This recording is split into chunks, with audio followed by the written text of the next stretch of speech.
Hello guys, आशा करता हूँ कि आप लोग बहुत अच्छे होंगे। स्वागत है आपको अपने AR रमन स्टडी पॉइंट में। तो आज हम लोग बायोलॉजी के सब्जेक्टिव ऑब्जेक्टिव दोनों पढ़ेंगे, जो बहुत ही महत्वपूर्ण है, बहुत ही अत्यधिक महत्वपूर्ण है। VBI इम्पोर्टेंट ऑब्जेक्टिव भी लाए हैं, जो हर एक एग्जाम में पूछा जाता है। आप कोई भी एग्जाम में जाने से पहले हमारे रमन स्टडी पॉइंट से क्लास जरूर कीजिए। तो समय न गवाते हुए स्टार्ट करते हैं। बायोलॉजी क्या है? बायोलॉजी क्या है? बायोलॉजी सजीवों का अध्ययन जीव विज्ञान कहलाता है। सजीवों का अध्ययन जीव विज्ञान कहलाता है। जीव विज्ञान के जनक अरस्तु को कहा जाता है। जीव विज्ञान के जनक अरस्तु को कहा जाता है। जीव विज्ञान दो भागों में विभाजित है। जीव विज्ञान कितने भागों में विभाजित है? आपको यह क्वेश्चन आ भी सकता है एग्जाम में, ऑब्जेक्टिव में। जो जीव विज्ञान कितने प्रकार के होते हैं, तो आप क्या कहिएगा? दो प्रकार के। अगर पढ़े होंगे तब कर सकते हैं, अगर नहीं पढ़े होंगे तो नहीं कर सकते हैं। तो दो प्रकार के होते हैं जीव विज्ञान, दो प्रकार के होते हैं। कौन कौन? तो जियोलॉजी और बोटनी है। जियोलॉजी और बोटनी है। तो हम जियोलॉजी के बारे में पढ़ेंगे, बोटनी बाद में पढ़ाएंगे, आगे क्लास में पढ़ाएंगे। तो जियोलॉजी क्या होता है, ये क्वेश्चन आएगा एग्जाम में, आ सकता है। जो जियोलॉजी क्या होता है? तो जियोलॉजी इसके अंतर्गत जंतुओं का अध्ययन करते हैं। इसके अंतर्गत जंतुओं का अध्ययन करते हैं। जियोलॉजी के जनक, उसे जियोलॉजी कहते हैं। जियोलॉजी के जनक अरस्तु को कहते हैं। जियोलॉजी का भी जनक अरस्तु है। जियोलॉजी का भी जनक कौन है? तो अरस्तु है। आगे कोशिका। कोशिका क्या है? सेल क्या है? और इसे किसने खोज किया था, कब किया था, ये सब हम पढ़ेंगे कोशिका में अब। तो कोशिका क्या है? कोशिका का अध्ययन साइटोलॉजी कहलाता है। सर्वप्रथम कोशिका की खोज 1665 ईस्वी में रॉबर्ट हुक ने किया था, किंतु इन्होंने मृत कोशिका की खोज की थी। मृत कोशिका की खोज की थी। रॉबर्ट हुक को फादर ऑफ साइटोलॉजी भी कहा जाता है, किंतु इन्होंने मृत कोशिका की खोज की थी। सर्वप्रथम जीवित कोशिका की खोज 1674 ईस्वी में एंटोनी वॉन ल्यूवेनहुक ने किया था। इन्हें फादर ऑफ बैक्टीरियोलॉजी कहते हैं। जीवित कोशिका की खोज किसने किया था? आपसे यह ऑब्जेक्टिव पूछा जाता है, तो आपका आंसर होगा एंटोनी वैन ल्यूवेनहुक ने। तो कब किया था जीवित कोशिका की खोज, कब किया था? तो 1674 ईस्वी में। 1674 ईस्वी में रॉबर्ट हुक ने क्या किया था? आपसे यह क्वेश्चन पूछ सकता है, उल्टा सुल्टा कुछ भी पूछ सकता है। रॉबर्ट हुक ने क्या किया था? तो आप क्या कहिएगा? पढ़े होंगे तभी कर सकते हैं। अगर यदि आप न पढ़े होंगे या आपको नहीं आता है, नहीं याद है, तो आप नहीं बता सकते हैं जो किसे कहते हैं, नहीं बता सकते हैं। तो रॉबर्ट हुक ने कोशिका की खोज की थी। आगे ब्राउन। रॉबर्ट ब्राउन ने 1881 ईस्वी में कोशिका के अंदर केंद्रक की खोज की थी। केंद्रक की खोज किसने की थी? तो रॉबर्ट ब्राउन ने। केंद्रक की खोज किसने की थी? रॉबर्ट ब्राउन ने कोशिका के केंद्रक की खोज की थी। तो कब की थी? तो 1881 ईस्वी में। सलाइडेन एवं श्वासन ने कोशिका सिद्धांत दिया था। सलाइडेन एवं स्वान ने कोशिका का सिद्धांत दिया था और कहा कि शरीर कोशिकाओं से बना है, अतः कोशिका शरीर की सबसे छोटी इकाई है। शरीर की सबसे छोटी इकाई है। मृत कोशिका को नेफ्रोसिस कहते हैं। सबसे छोटी कोशिका माइक्रोप्लाज्मा की होती है। सबसे छोटी कोशिका क्या होती है? तो माइक्रोप्लाज्मा की होती है। सबसे छोटा कोशिका,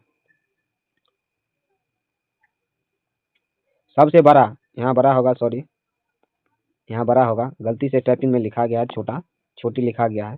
सबसे बड़ा कोशिका चतुर्मुर का अंडा होता है। चतुर्मुर का अंडा होता है सबसे बड़ा कोशिका। और सबसे छोटी कोशिका होता है माइक्रोप्लाज्मा, जो बहुत ही सरसों के दाना से भी 100 लाख 1 लाख छोटा होता है। माइक्रोप्लाज्मा मटर के बराबर होता है, मटर के सरसों के दाना के गोल जैसा होता है।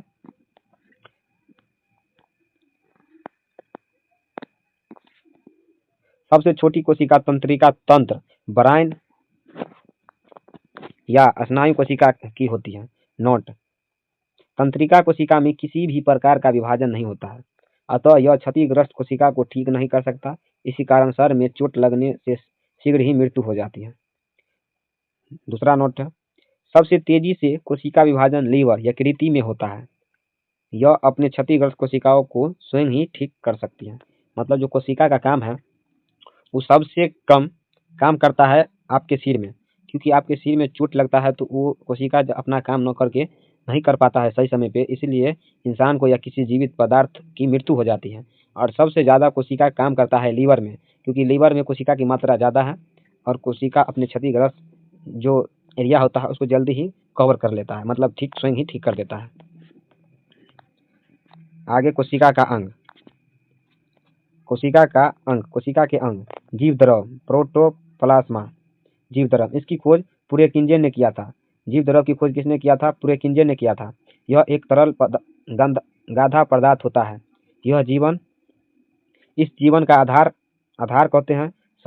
सभी जैविक क्रियाएं इसी द्रव के अंदर होती है। इसका 80% भाग जल से बना होता है। इसका जीव द्रव 80% भाग जल का बना होता है। यह दो प्रकार के होते हैं। जीव द्रव कितने प्रकार के होते हैं?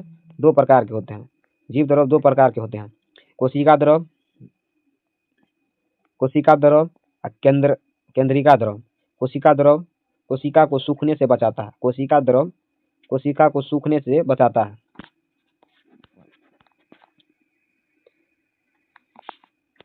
कोशिका भित्ति क्या है? सेल वाल क्या है? तो यह सेलुलोज का बना होता है। यह सेलुलोज का बना होता है और केवल पादपों में पाया जाता है। यह पेड़ पौधों को सुरक्षा देता है। यह क्या देता है? पेड़ पौधों को सुरक्षा देता है। जीवाणु एक पादप होता है जिसकी कोशिका भित्ति पेप्टिडोग्लाइकेन की बनी होती है। कवक की कोशिका भित्ति कायरीन की बनी होती है। कवक की कोशिका भित्ति कायरीन की बनी होती है। कोशिका झिल्ली क्या है? Cell membrane. कोशिका झिल्ली क्या है? यह जंतु तथा पादप दोनों में पाया जाता है। यह जंतु तथा पादप दोनों में पाया जाता है। कोशिका के अंदर के सभी अवयव इसी झिल्ली के अंदर रहते हैं। यह कोशिका के अंदर जाने वाले पदार्थों का नियंत्रण करता है। यह अर्धपरागमय होता है, कुछ ही वस्तु को अंदर जाने देता है।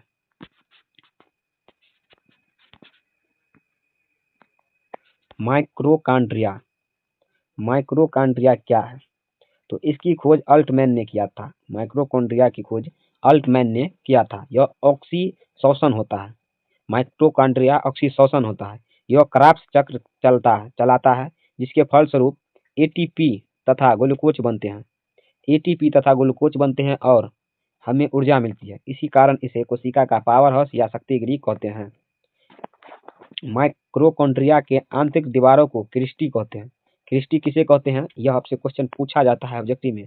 बहुत ही VBI इंपॉर्टेंट क्वेश्चन है हर एक एग्जाम के लिए। साइंस बायोलॉजी के हर एक एग्जाम के लिए जिसमें अगर साइंस से बायोलॉजी से क्वेश्चन पूछता है तो ये बहुत ही इंपॉर्टेंट क्वेश्चन है। जो क्रिस्टी क्या है? तो माइटोकॉन्ड्रिया के आंतरिक दीवारों को क्रिस्टी कहते हैं।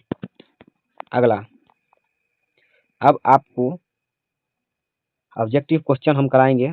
सब्जेक्टिव करा चुके हैं, आपको डिटेल में पढ़ाए हैं। इसके बाद ऑब्जेक्टिव का क्वेश्चन है जो 15 बहुत ही VBI ऑब्जेक्टिव क्वेश्चन लाए हैं। अति महत्वपूर्ण 15 क्वेश्चन है, बहुत ही VBI क्वेश्चन है। तो हम यह सभी ऑब्जेक्टिव क्वेश्चन आज अभी इसी समय करेंगे। जो आप लोगों को इतना सही होता है, आप जितने पढ़े उसी में से हम क्वेश्चन ऑब्जेक्टिव को खोज के लाए हैं। और आपसे यह टेस्ट एक प्रकार का आपके लिए टेस्ट है, जो आपके ब्रेन कितना तेज है। आप अभी इतना जल्दी पढ़े और इतना जल्दी भूल जाएंगे, ऐसा हो नहीं सकता है। तो अभी आपको तुरंत याद भी हो जाएगा। इसीलिए हम जितना सब्जेक्टिव पढ़ाते हैं उससे उतना हम उसमें से ऑब्जेक्टिव निकाल के भी पढ़ाते हैं। तो 15 क्वेश्चन है MCQ जो बहुत ही महत्वपूर्ण है। तो फर्स्ट नंबर क्वेश्चन कोशिका की खोज किसने की थी? तो आप लोगों को यह पढ़ाए थे सबसे ऊपर। कोशिका की खोज किसने की थी? तो ऑप्शन है ए रॉबर्ट ब्राउन हुक, दूसरा लियोन हुक, तीसरा स्लाइडेन, चौथा स्वान। तो आपका सही राइट आंसर होगा ऑप्शन नंबर ए रॉबर्ट हुक। सबसे पहले जीवित कोशिका किसने देखी थी? सबसे पहले जीवित कोशिका किसने देखी थी? तो एंटोन वेन लियोन हुक ने देखी थी। ऑप्शन नंबर सी इसका राइट आंसर होगा। अगला क्वेश्चन है, कोशिका सिद्धांत किसने प्रस्तुत किया था? कोशिका सिद्धांत किसने प्रस्तुत किया था? इसका राइट आंसर ऑप्शन नंबर ए होगा, स्वान एवं स्लाइडेन। ऑप्शन नंबर ए होगा करेक्ट आंसर। नेक्स्ट क्वेश्चन है, किस वैज्ञानिक ने यह कहा था कि सभी कोशिकाएं पूर्व कोशिकाओं से उत्पन्न होती हैं? इसका राइट आंसर क्या होगा? तो इसका राइट आंसर होगा ऑप्शन नंबर सी, विर्चो ने कहा था। विर्चो ने कहा था। नेक्स्ट क्वेश्चन है, कोशिका की सबसे बाहरी झिल्ली को क्या कहते हैं? कोशिका की सबसे बाहरी झिल्ली को क्या कहते हैं? तो option number B right answer होगा, कोशिका झिल्ली कहते हैं। नेक्स्ट क्वेश्चन है, पौधों की कोशिकाओं में पाई जाने वाली कठोर बाहरी परत को क्या कहते हैं? कठोर बाहरी परत को क्या कहते हैं? तो कोशिका भित्ति कहते हैं। Option number C. Next question है, पशु कोशिकाओं में कौन सी भित्ति अनुपस्थित होती है? इसका राइट आंसर होगा साप्टोप्लाज्मा। साप्टोप्लाज्मा। नेक्स्ट क्वेश्चन है, केंद्रक के भीतर कौन सा पदार्थ होता है? केंद्रक के भीतर कौन सा पदार्थ होता है? तो इसका राइट आंसर होगा ribosome. Option number C. Next question है, कोशिका के अंदर तरल पदार्थ को क्या कहते हैं? कोशिका के अंदर तरल पदार्थ को क्या कहते हैं? इसका राइट आंसर होगा साइटोप्लाज्मा। साइटोप्लाज्मा। ऑप्शन नंबर ए। नेक्स्ट क्वेश्चन है, कोशिका का पावर हाउस किसे कहते हैं? इसका राइट आंसर होगा ऑप्शन नंबर बी, माइटोकॉन्ड्रिया को। नेक्स्ट क्वेश्चन है, जीव विज्ञान के जनक कौन है या कौन थे? जीव विज्ञान के जनक कौन थे? तो इसका राइट आंसर होगा अरस्तु। Option number B. Next question है, जीव विज्ञान को कितने शाखा में बांटते हैं? Option number A, option B में 3, ऑप्शन सी में 4, ऑप्शन डी में 5। आपको यदि यह सवाल हम छोड़ते हैं, लेकिन छोड़ेंगे नहीं, इसका राइट आंसर होगा ऑप्शन नंबर ए, 2। नेक्स्ट क्वेश्चन है, कोशिका का अध्ययन क्या कहलाता है? कोशिका का अध्ययन क्या कहलाता है? तो इसका राइट आंसर होगा ऑप्शन नंबर ए, साइटोलॉजी। नेक्स्ट क्वेश्चन है, कोशिका के अंदर केंद्रक का खोज किसने किया था और कब किया था? कोशिका के अंदर केंद्रक का खोज किसने किया था और कब किया था? तो इसका राइट आंसर होगा रॉबर्ट ब्राउन ने 1881 ईस्वी में किया था। ऑप्शन नंबर ए राइट करेक्ट आंसर होगा। नेक्स्ट क्वेश्चन है,